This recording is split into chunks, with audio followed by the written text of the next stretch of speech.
Mystère et boule de gomme. En tout cas, ce tire-fond a cassé pile poil à la jonction là, entre la solive et celle-ci que j'avais mis en renfort. En attendant de savoir quoi faire, je vais pas tenter le diable, donc pour l'instant je vais étayer.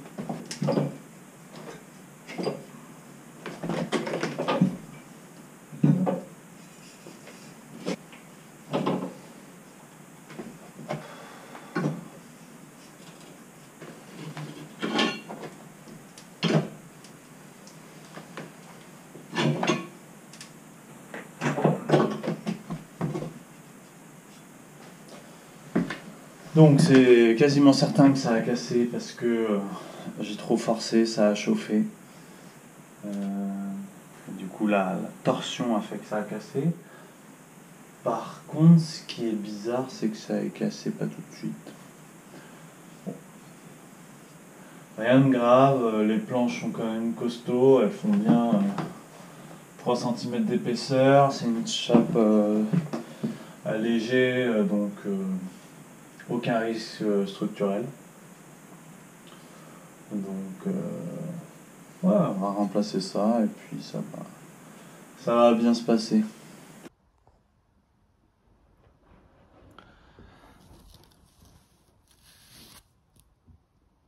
C'est fou, là ça fait 5 jours que je suis parti et que j'ai fait le même test et ça a super bien séché. Donc ma théorie c'est qu'au fur et à mesure que le vent passe, il vient sécher et remonter l'eau par capillarité sur le haut de la dalle. Et là du coup on arrive peut-être au bout de l'eau présente à l'intérieur de la dalle. Du coup, il ne reste plus qu'à faire sécher l'humidité et plus le mouiller. Donc, je suis super content.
Bon, je m'arrête au niveau de l'enduit ciment, là on le voit. En attendant, on commence à comprendre des choses là. Je vais essayer de vous rapprocher. Donc quand je dis comprendre, c'est un grand mot.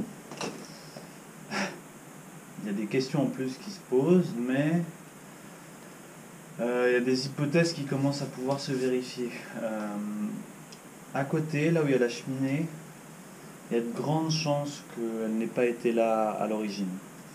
Ils ont dû la reconstruire. Sans doute au moment où ils ont coulé, il y a une dalle en ciment qui est sur une structure de voûte qui ne sont pas les mêmes que ici, où on est sur des vraies caves voûtées en briques. Donc ça a été refait à côté et sans doute à ce moment-là, peut-être qu'ils ont réintégré peut-être une vieille cheminée où ils l'ont déplacée et que là, aucune brique n'est croisée. Donc il devait y avoir un... Ça a dû être reconstruit cette partie-là, sans doute dans un deuxième temps, ou modifié. Bon bref, toujours que des questions en plus. Donc je suis pas bien avancé, mais voilà.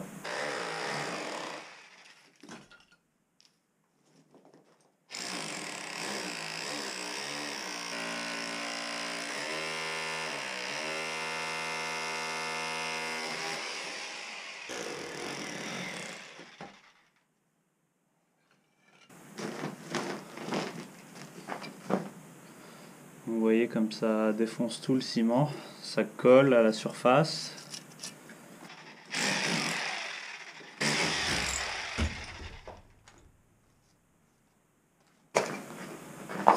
Alors ça c'est un ancien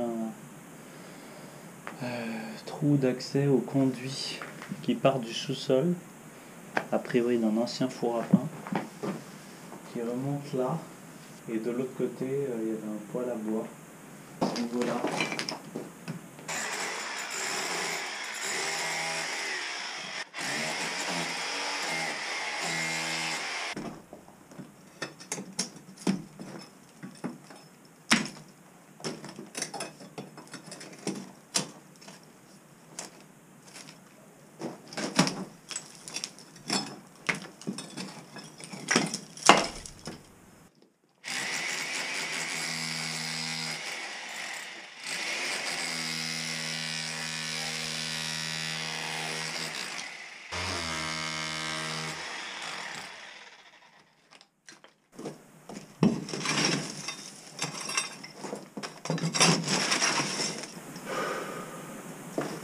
Ça c'est un coffrage qui mène qui amène l'eau et qui l'évacue depuis l'étage. Vu que je vais isoler ce mur là, j'ai pas envie qu'il y ait de pont thermique et j'ai vu qu'il y avait de l'eau dans des gaines.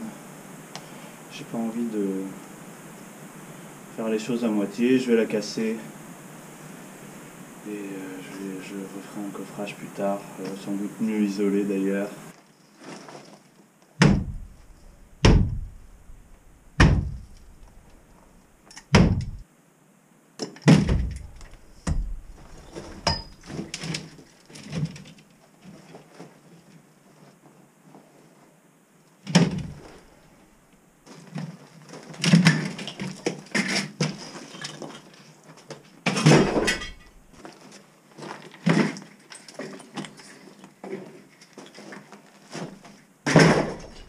Bon, j'ai bien fait, aucune isolation. Du coup, les gens qui seraient aux toilettes, j'entendrai sans doute le bruit de la chasse.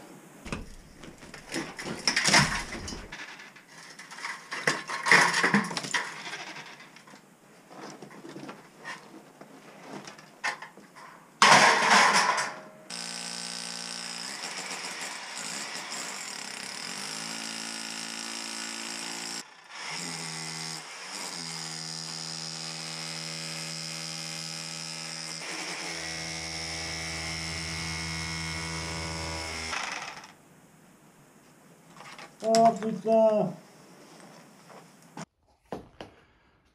Ça y est, le sol est terminé de piquer, donc pour ça je vais devoir la laisser parce que voilà, donc je me suis juste emmerdé à enlever l'enduit pour... ça sera recouvert, je pense, à partir de là où ça commence à être très abîmé. Ça fera une bonne séparation dans la pièce et une bonne transition avec le mur qui sera en chaud-chambre normalement là-bas.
Voilà, ici on a la clé de voûte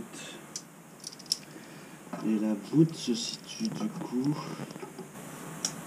à 5 cm et demi de profondeur par rapport à l'ancienne dalle auquel on rajoutait les 2 cm et demi de tomate. Donc après un peu de réflexion, donc 5,5 d'épaisseur avant la marge ici, ça me laisse en fait, si je veux laisser 1 cm au-dessus de la voûte pour pas trop la découvrir, ça me laisse 4,5 du coup d'épaisseur de dalle potentielle, ce qui me semble être la solution, la seule que je puisse avoir. Je ferai peut-être un peu plus d'épaisseur sur les côtés, histoire que ça tienne bien, et je ferai la dalle un peu plus mince à cet endroit-là. Mais ça devrait être bon. La benne arrive demain, donc je vais commencer à pouvoir vider tout ça.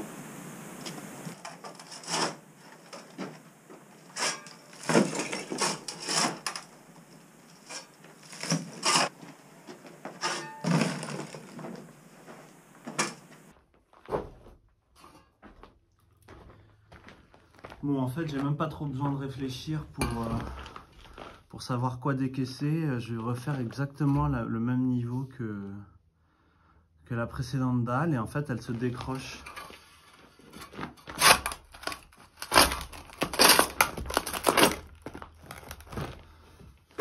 Voilà, ça c'est l'ancienne dalle qui fait exactement l'épaisseur que je veux enlever, donc c'est parfait.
Bon, j'essaye de voir comment optimiser, mais bon, il n'y a pas de secret là, il va falloir tout vider comme un bourrin, donc c'est parti.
J'aurais aimé finir, mais là, je suis vraiment à bout.